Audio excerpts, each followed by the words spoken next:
Hey guys, and welcome to Cannabis TV. My name is Conor McLeod, and in this episode, I speak with CBD consultant and cannabis writer Ruby Deevoy. In this interview, we discuss Ruby's background and what led her to write about cannabis, the stigma associated with CBD and cannabis products, the response from mainstream publications when first promoting CBD as a health food supplement, CBD and its symbiosis with human physiology, the endocannabinoid system and consciousness, and where to look and what to look for when first approaching CBD. Make sure and like and subscribe, and join me on Patreon, where, for £3 a month, you can help to build a stronger cannabis media platform. Now then, let's talk cannabis. Thank you very much for joining me, Ruby. Oh, you're very welcome. So could you just, for anyone that's unaware of your work, could you give a general background of yourself and how you got to where you are? Yeah, so I've been writing about sort of health, mostly natural health, for about 10 years for lots of different newspapers and magazines, mostly UK, some Australian randomly, but mostly UK papers and magazines. And that kind of started out because I generally kind of live that, in that, I'm very health conscious, but in from a natural perspective. I'm quite a firm believer in holistic health practices and using things like diet to look after yourself, which seems to be so kind of easily forgotten, and also kind of being aware of the chemicals that we're fed, in our cosmetics and in our food and in the air and everything. And it started out, I started writing just because I'm good at writing. and then I kind of started realizing, well, if I'm writing, I can actually write about things that I'm interested in. And I thought, right, why don't I write about something I actually care about? So I started writing more about natural health and kind of, I like outing baddies. So I really liked kind of writing, the truth in magazines and papers about what's in your cosmetics, what's going on with these plastics, what's your non-stick frying pan doing to you, sort of thing. Which at the time, I mean, now you see a lot of that, but at the time there wasn't really that much of it. It was still like all of my family thought I was insane, definitely. Whenever I was kind of saying, get rid of your makeup and you must use this makeup instead and don't use that shampoo and whatever. They were kind of like, oh my God, she's lost the plot. But then my son was born 4 years ago with very severe reflux disease. And, it was, as I was saying just a minute ago, it was really bad, to the point where he couldn't be put down to change his nappy and he was just screaming day and night. And it was just awful. And we were being offered loads of different kind of medications from the doctors, and we kind of tried him on it briefly, the ranitidine and omeprazole, but in desperation. But I started, in my way that I like researching everything, I started looking into it and kind of seeing what the side effects of that were, and just thought, what, I'm not even going to risk it, because these were drugs that were prescribed. Exactly the same drug prescribed to adults that were being prescribed to newborn babies, and the only difference was for adults they say don't take it more than 2 weeks, and for babies there was no cutoff point. It was just give it to them forever. And I was just like, okay, this doesn't seem right. So I started looking into all the natural options instead, and we did acupuncture and chiropractor and homeopathy and all the rest of it, and really saw some good results. And then in one of the many nights where I was just up researching for the whole night, this was actually amazingly, like, much to my astonishment still now, this was really when my career kind of blossomed. Because I just spent all night, I'm not exaggerating, I was up all the time, like all night long, just holding him upright, and I would just spend all that time researching things that might help him, and also pitching research, because I was researching all this stuff, and the more that I was researching things, I was thinking, that's really interesting, what's this, and and then I was pitching it out, and then so suddenly my work kind of started to streamline really much more into this very natural health kind of focus, and especially as there was more call for that then as well. Anyway, so I, after much research, I landed on this pediatric study using cannabis, or is it CBD oil? I can't remember now. It was cannabis or CBD for GERD, so that's reflux disease. Right. And it was really astonishing, these results that were coming out. And I'd never really thought about cannabis at all. I was actually massively anti-cannabis as a teenager, which surprises a lot of people. Like I thought it was like not just like I didn't use it. Like I thought it was proper, the devil's spinach. I thought it was the worst. I thought it was Satan.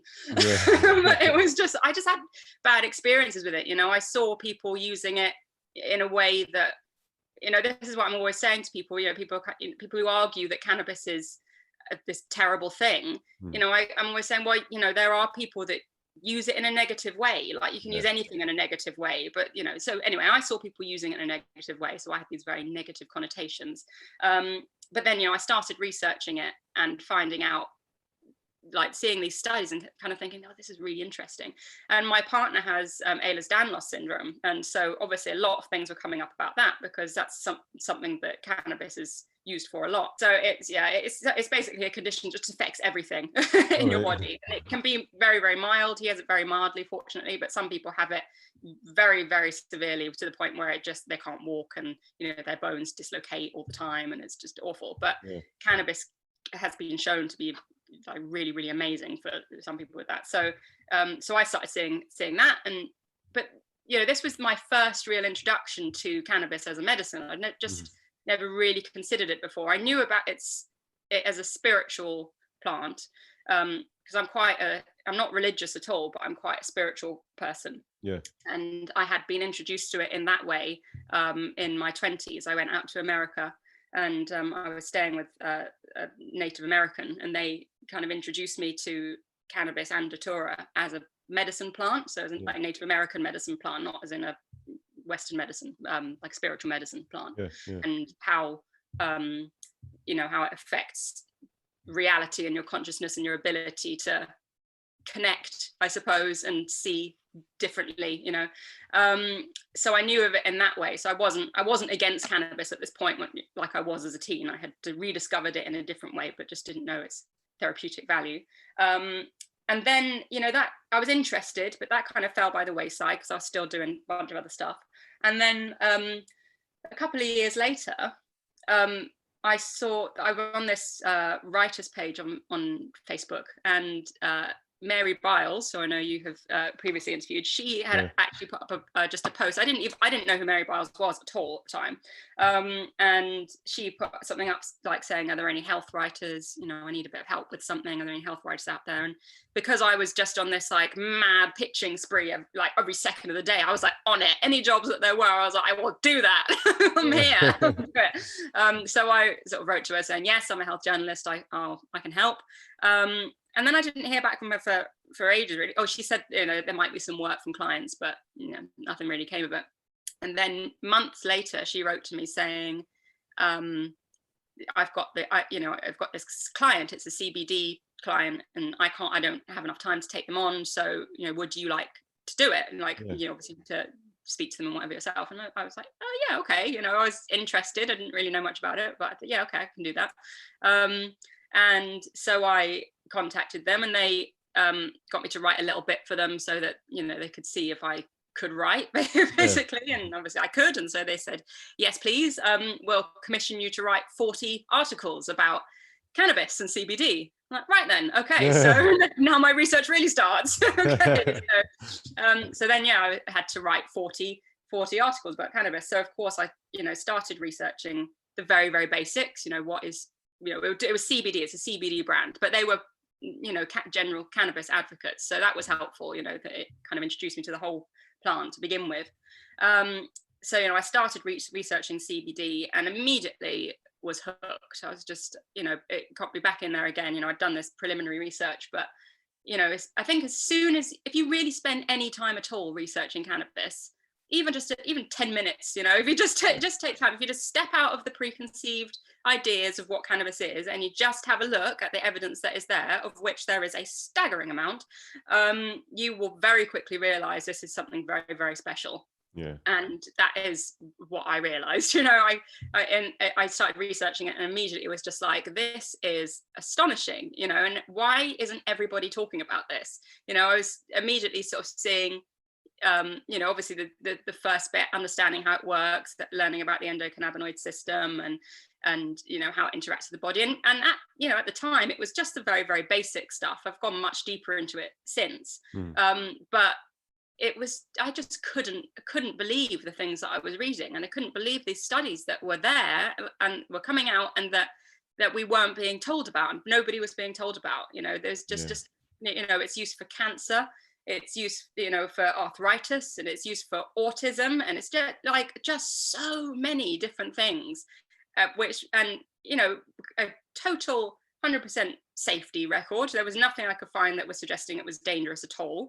And just the most amazing results that people were getting. And I was reading, I've got really very good at reading actual studies, proper scientific journals, medical papers. And so, obviously I, as a journalist, not a scientist or a doctor, I have to kind of get the gist, the overall gist of it. I fully understand every bit of it, but I'm quite good at scanning through something and kind of getting, okay, this is essentially what it's telling me here. And it was incredible. And so I did all those. I wrote those 40 articles and was totally sold on cannabis by the end of it. And then, just thought, right, I've got all this information now, so what am I going to do with it? Right, I need to tell everybody, because that's my job as a journalist. That's what I like to do. I'm going to tell everyone about it.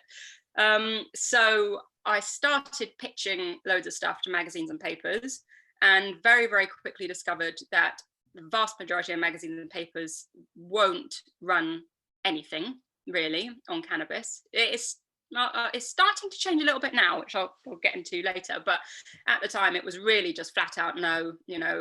I would get a lot of there's not enough evidence to support it, the science is shaky, or just total nonsense. It's just not true. I've since gone on to discover that there are well over 41,000 studies into the therapeutic value and our understanding of cannabis and the endocannabinoid system, which is considerably more than any other pharmaceutical drug or physiological system. So we actually know loads more about cannabis and how it can benefit us and how it works than anything else. And what we know from it is that it doesn't kill anyone like almost all pharmaceutical drugs can. If you don't do any of them, it has never ever killed a single person, and it's not harmful. People can use it in a way that might be harmful to them, but that inherently it is not harmful. And its medicinal potential is just astonishing. It can be used in so many different ways. But I mean, most of the papers and magazines were coming back and just saying, no, we can't run anything on that. No, it's not possible. No, we can't. We don't want to take that. And so that was, a bit of a slap in the face. So I kind of, I realized it was a bit of a contentious issue, but, to actually have them come back and, I mean, you kind of get that a bit when you're talking natural health in general. But obviously this was something that was, really something that most places didn't want to touch at all. And obviously that kind of immediately made me think, well, why is that? What is going on there? Because I can see that the science isn't shaky. It's there. So what is that really about? And so, while this was all going on, I started instead, I did my usual kind of natural health stuff. I kept that going within the journalism, but I continued writing about cannabis and CBD for lots of different CBD brands. They got me in to do their content. And obviously I was learning more and more as I was doing that, because I'm just one of these people where once I start doing something, it doesn't matter what it is, like when I was working in a jewelry shop or when I was working in an art gallery or whatever it was, I get obsessed with whatever it is that I'm doing. Like if I'm doing something, I kind of think, right, I'm just going to go for it. I'm going to learn everything there is to know. I just want to get the most out of it. That's a great attitude to have. That's really good. Yeah, well, it just kind of, it's interesting. So it makes everything more interesting if you investigate it properly. And it's nice to be knowledgeable about something that you're talking about. And and in this instance, it's essential to be knowledgeable, because I also discovered that most people who were writing about it clearly didn't know anything about it really. It was starting to surface. CBD was starting to surface like as a real trend then. It was just starting to pick up. And so, there were more and more kind of what is CBD kind of articles coming out, but, most of them probably written in-house for magazines, by people who work there, and obviously not written by experts a lot of the time, not really knowing what they were talking about. And, I very quickly discovered kind of deeper mechanisms for the way that cannabis worked, and obviously then, you know, discovering more about the other compounds in the cannabis plant, not just CBD, and you know, kind of wondering, well, why are we talking about CBD but we're not talking about everything else that it has to offer? Like, what about the terpenes, for example? You know, that's just like, they're amazing, which actually, you know, they're much easier to write about because they're not so, you can talk about terpenes in, you know, a million other plants, so that's quite good. And then and cannabis as well. funny that. But yeah, so I had been writing a lot for Top Santé magazine, just, you know, about general kind of well-being and health, and so I pitched to the editor this idea of doing a CBD column, because, you know, I was just like, that there is so much to say about it. I know everybody's doing the kind of basics, and you know, it's kind of a vaguely interesting trend, but it's so much more than that. Like, and I can talk forever about CBD, but I can talk even longer about cannabis, if you'll let me. And at first, the editor came back and said no. But then a few months later, she came back and said, actually, yes, we would quite like to do this. And so that was great. So she didn't really know anything about CBD at the time. She just knew that it was quite, you know, getting interest, you know, and so we kind of, you know, we started to do that. And I'm still doing that. It'll be a year in September I've been doing that. But the editor for Top Santé magazine, she's just been fantastic, because whereas most other papers and magazines it's a flat out no, and if you do manage to get in there writing anything, you know, I've had lots of different things spiked, you know, so I've had something commissioned, and then they'll get it, and they'll say, actually no, we're too nervous. It's usually, we're too nervous to publish this, is usually what you get. And to be fair, you know, I do like to say some pretty hefty stuff, you know, not just talking about the medicinal claims. You know, I like talking about the corruption behind it all. You know, why are we not being told about this? Is it potentially that, you know, big pharma are making billions out of the medicine that we're being, you know, having shoved down our throats at the doctor's surgeries, you know, which they know are dangerous, which they know aren't really helping people. And, you know, they would lose billions if they were to allow proper access to cannabis, because, you know, we've already seen in America that if medical cannabis was properly available on the NHS, then we would potentially cut out on, you know, 25% of antidepressants and anticonvulsants and pain medication. It's just, you know, it would wipe out the need for so many of these drugs. And thank God opioids are kind of off the table now for chronic pain, because they've changed that. But obviously cannabis is really the only viable option, you know, as an alternative to opioids. And even now that's been removed from, you know, there's new nice guidelines saying that doctors aren't allowed to prescribe opioids for chronic pain conditions anymore, which is generally what they were given. And obviously people are left in pain and with seemingly no option other than do exercise is the advice they've been given, which is just the most ridiculous thing I've ever heard. You know, exercise can help with things like that, but not if you're in such bad chronic pain that you can't fucking move. Yeah, exactly. That's not very helpful, is it?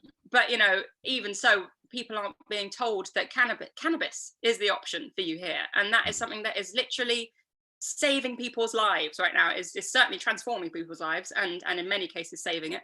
And it is available, you know, privately. It should be available on the NHS. Technically it is. No one's getting it, but technically it is. Articles that I've seen pop up on Facebook was relating to the endocannabinoid system and consciousness. Do you think you could talk a little bit about that?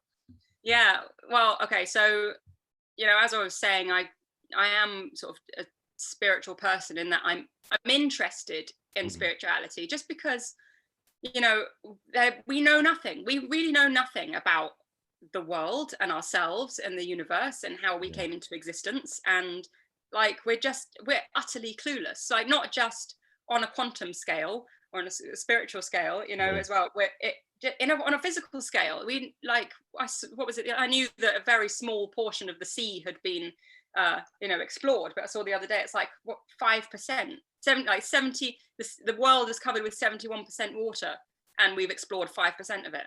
Yeah. And it's like, what? Oh my God, we're so utterly clueless about everything, really. And I, as I have said in the article, I really like to come from the position of I know nothing at all. The very basis of my existence, what I assume to be true, is based on our best working theory. We don't understand how anything works at all. We don't understand why we have gravity. We don't understand why I can poke myself and there's something solid there, because when you actually look at it, there isn't anything there. They've broken things down to such an extent where they get to the last atom and they can break that down and there's nothing there. And so we're walking around in this world that seems so solid, and we're so sure of ourselves, and we're so sure of how things work, and we're so sure of what we're supposed to do with our lives and whatever, but the reality of that is no.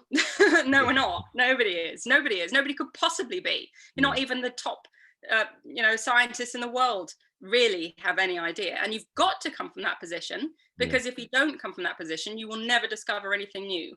And obviously you have to find some grounding. You have to kind of think, okay, well, there is gravity, so it seems. It's like, I don't understand why, and neither does anybody else. You can kind of explain it, but the explanation for it is based on nothing, really. And so that was kind of what is at the core of this idea that I've had about the ECS and consciousness. So it initially came up for me because I was trying to think of a way to describe what the ECS does in my writing. So you quite often see it described as like a composer in the symphony of your body, or something like that, or like a dimmer switch, that controls things. And I was kind of thinking they make sense, but it just doesn't quite sit right with me. They're nice, but I just feel like it doesn't fully illustrate what's going on here. And so I was thinking, well, what is really going on here? What am I actually looking at? How do I describe this? And I was thinking about how the receptors of the ECS essentially work by seeing what's going on the outside conditions, and then relaying that information inside a cell to make it respond accordingly. So either not have a response if it's not necessary, or respond if it needs to do something. And I was kind of thinking, it's just playing with ideas. It's kind of a bit like an internal seeing eye or something. I was just kind of thinking, it's like, it's looking. It feels like it's looking at stuff. It's doing something. It's aware of something. And then I was kind of, it's almost as though it is a consciousness in and of itself. I mean, the way that it regulates absolutely everything about our physical being, everything, just like from our mood and our digestion and our sexual function and our skin health, and just absolutely everything. It was just, I was kind of thinking, it just feels like something more than normal. Not normal. Obviously everything plays a huge role in your body, but it just felt like something more. And I think tied in with the fact that cannabis has been used as a spiritual sacred plant for thousands of years. We've had this knowledge of this plant doing something to our body and our perception for thousands of years, and it's been used for that. And I'm sorry to do this, but I can't help but kind of think the corruption behind cannabis being withheld from us, and this information being withheld from us, and the healing nature of this plant, and the way that it slots in with our body, and it works with our body, and with the ECS in such a unique way. I was kind of thinking, what is going on here? I just kind of feel like that so much about our spiritual nature as human beings is hidden from us and taken from us and replaced with nonsense, really. We're shoved in front of screens, and we're forced into this kind of life where it's all about consumption, and we're so removed from each other, and like we're so lacking in that kind of human and spiritual connection that is so fundamental to our being. So I was just kind of thinking, well, I am of a fairly as firm as I can be, I'm of a fairly firm belief that when we die, it isn't just lights out. I struggle to believe that, you know, given my own kind of spiritual experiences and the way that the world works. You know, I feel like our physical bodies are less real than what other stuff that there might be out there, you know, because our physical bodies aren't real, you know, at the end of the day, there isn't really anything there. So you know, but at the same time, I was thinking, while we are here and inhabiting our bodies, obviously at the moment there isn't really anything to prove the existence of consciousness and a soul, other than how you feel. And you know, for me, you know, I feel like I have a soul. I feel like there's something more than just a body and a brain, you know, and that's why I give this exercise in the article that I've written, to pull back into yourself and take the time to observe yourself observing, you know. So everybody goes about their daily lives and they're just so involved in this little whatever we're doing, you know, just doing all this stuff that we're supposed to be getting on with. But you can pull back from that and you can look at yourself doing that. You, like, even just, you know, right now I can look at my hands and suddenly I feel like an observer observing something else, you know. It's hard, it's really difficult to explain. I fully understand, Ruby, fully. And the thing is, good.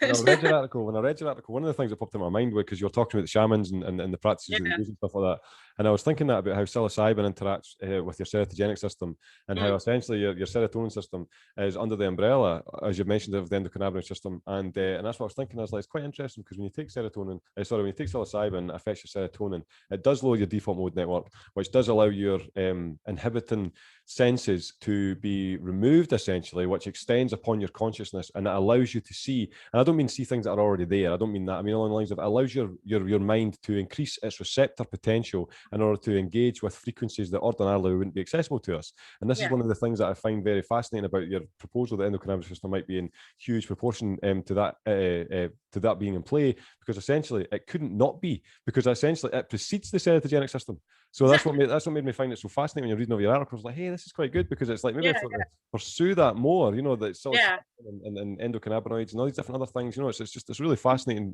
direction of discovery, you know. No, absolutely. I mean, it was so difficult to start to write it because, you know, I mean, on one hand, it's really very difficult to simplify quantum mechanics, you know, and, you know, in a way that anybody could understand what I was saying. And also there are so many different threads that could be pulled into this that wouldn't fit into a 1,000-word article. So I kind of had to choose which way I was going with it. But, you know, essentially the idea was that if we have a consciousness in our body, which it certainly feels like, I certainly feel like I have a consciousness in my body, and I know a lot of other people do as well. Where is it, you know? Is it somewhere? Because it's not in our brain, because they've looked for it there. You know, we can see what's going. There's a lot of interesting stuff going on in the brain, and it does some very, very strange things when we die.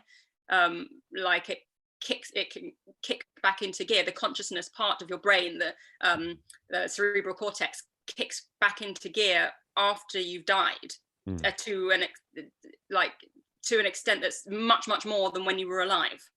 It just briefly goes like that when you die. It's like, what the fuck is happening there? What is that? I wonder if that's a direct quote from the doctors at the side, like, what the fuck is that? Yeah, that was the direct quote. That's exactly what they said. That's essentially where we're at with that. Exactly, direct quote straight from the Journal of Medicine. Yeah. And so I was kind of like, okay, so if it's not there, if there's any locality to it at all, which, you know, if we've got this body, and we feel like it's inside us, and when we die, when our body stops working, we feel like it leaves us. So that suggests that it must be in there somewhere. And it just kind of, I don't know, it just kind of clicked that it made sense that it would be the thing that essentially controls everything else. You know, from our physical function, but you know, much deeper, further into your perception and you know, the way we really perceive the world and perceive ourselves. And obviously when you can imbibe things like cannabis or psilocybin, you know, that changes that, you know.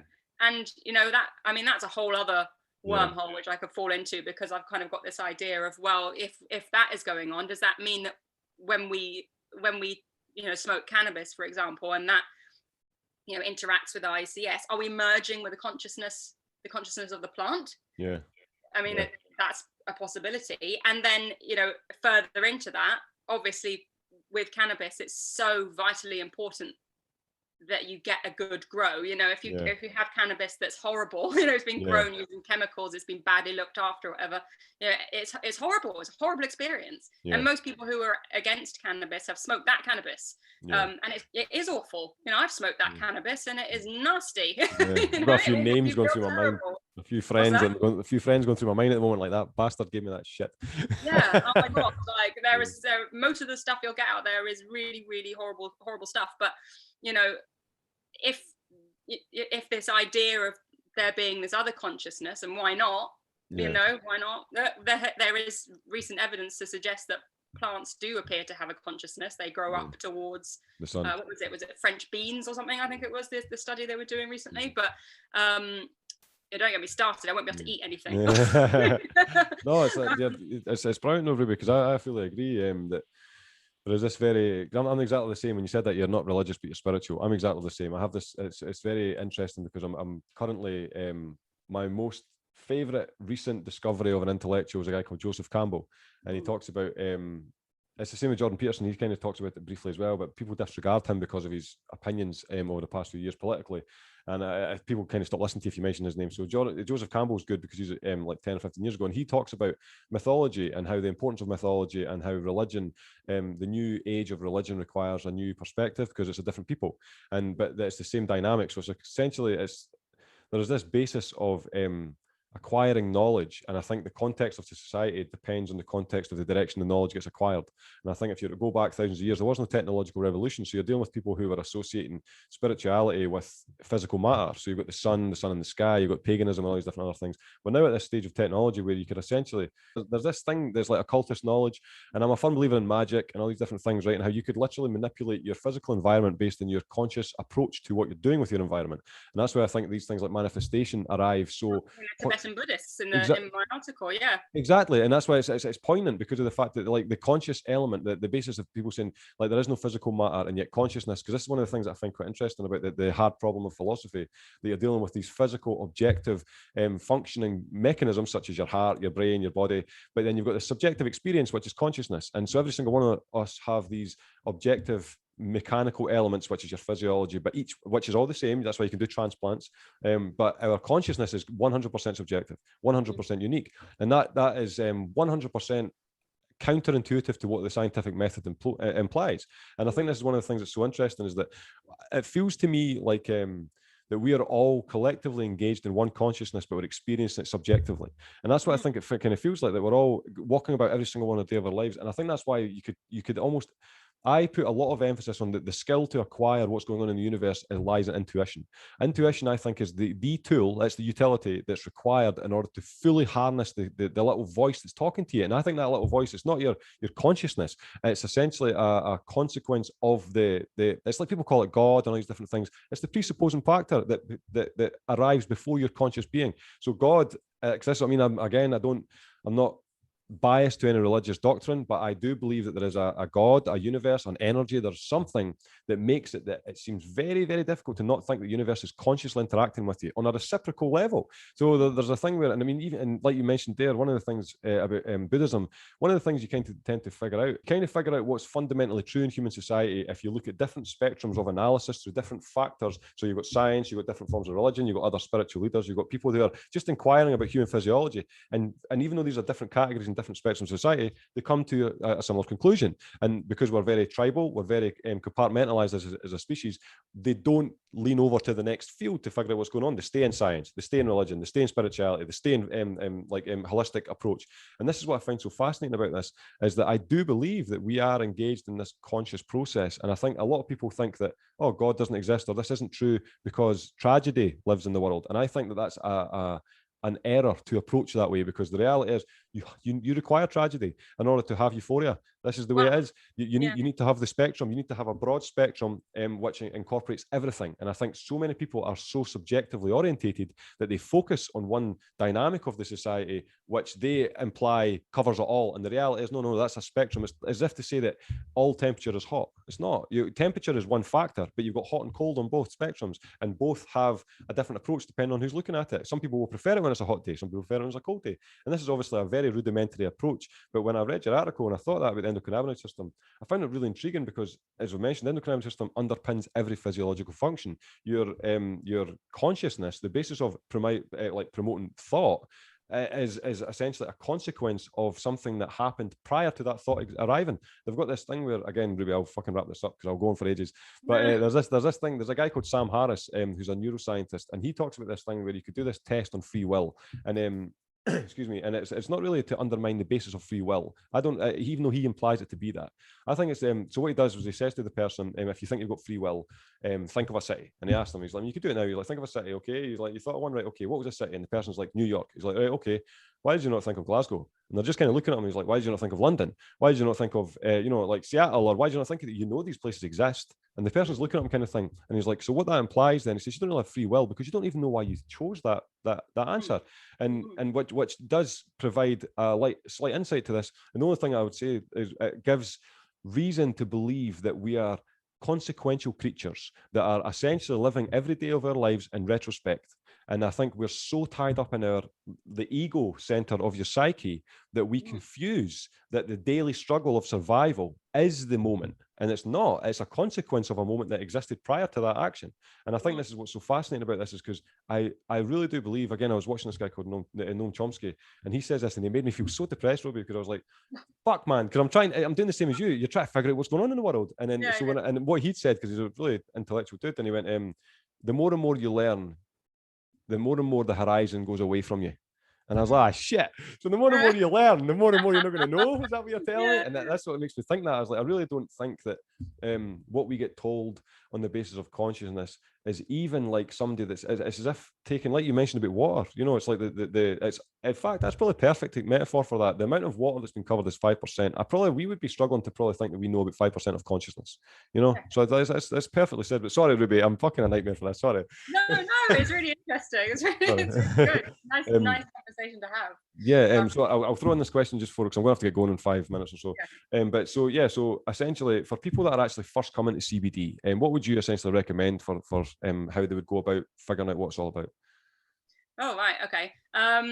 So I mean, first of all, when I was new to CBD, I remember thinking, I was reading, what it said on these different products. And first of all, I think a lot of people don't have any idea what it means when it says broad spectrum, full spectrum isolate.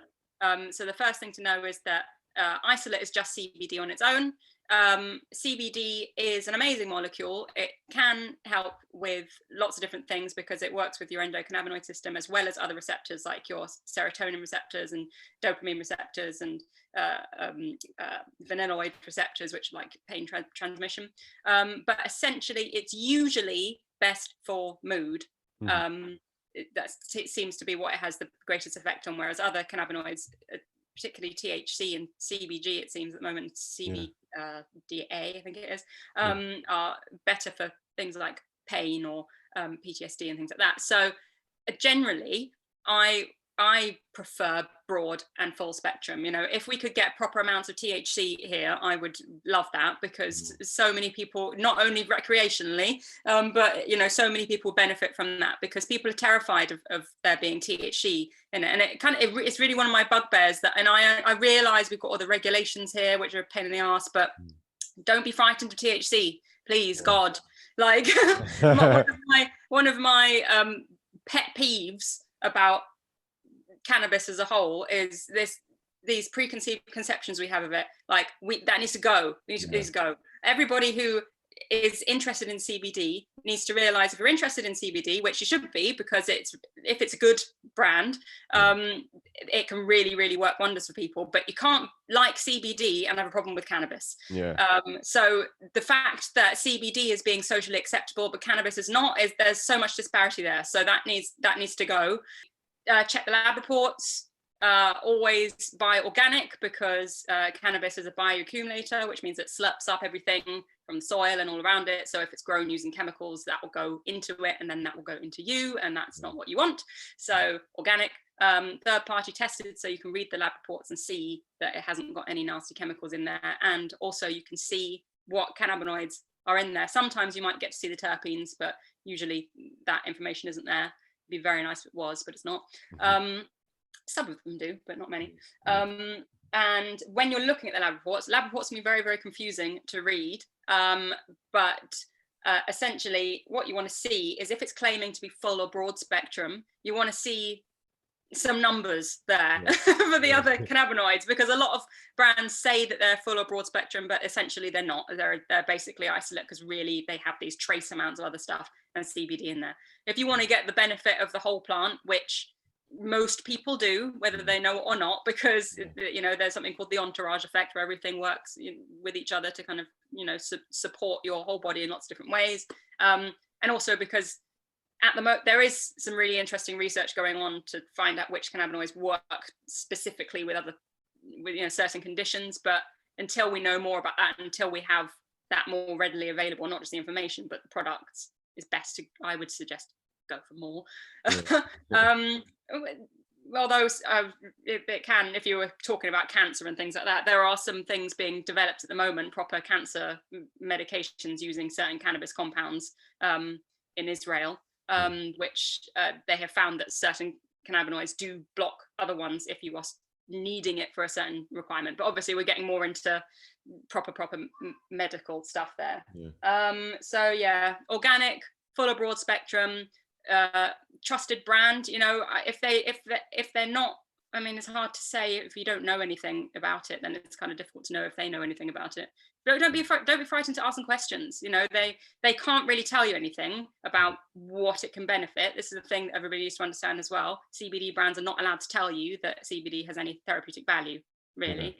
So but they may be able to refer you to someone else. Like I run my CBD consultancy, so sometimes they might refer you to me, so I can suggest which ones might be best. Because I have found through my testing, which I've done a lot of now, that not all CBD oil is made equal. Some really, really stands out, and different ones are better for different things because they have different levels of different cannabinoids in. So if you're really, really stuck, if you've got a real problem and you haven't found something that works for you, but you feel like you still want to give it a go, then either spend the time researching it yourself and find out which cannabinoids you think would benefit, and then check the lab reports, or book with someone like me or someone like anybody else who offers that kind of service, so that you can get help. Because it should be treated we're not allowed, I'm allowed to say it's medicine, but nobody else is. The brands aren't allowed to say it's medicine, but treat it like a medicine. You've got to find the one that's right for you, and you've got to take it regularly. Don't take it sporadically, because some people take it a few times and then they say, oh, it didn't work for me. But you need to give it time. Take a few drops 3 times a day for the whole bottle. Take the whole thing, treat it like your antibiotics or whatever. Be consistent with it, let it build up in your system, let your body rebalance and change in whatever way it needs to, and sort itself out. Be patient with it, and educate yourself, please God. Everybody needs to educate themselves, and educate other people, and you'll be astonished by what you find. That's it, really. Excellent. That's dynamite, Ruby. Honest, I really appreciate that. Well, we'll wrap it up there. Thank you very much for joining me, Ruby. This has been dynamite. Yeah, likewise. Really nice to talk to you. Thanks to Ruby for giving me her time, and thanks to you for sticking around until the end of the video. I sincerely hope you enjoyed the content. I'll see you next time.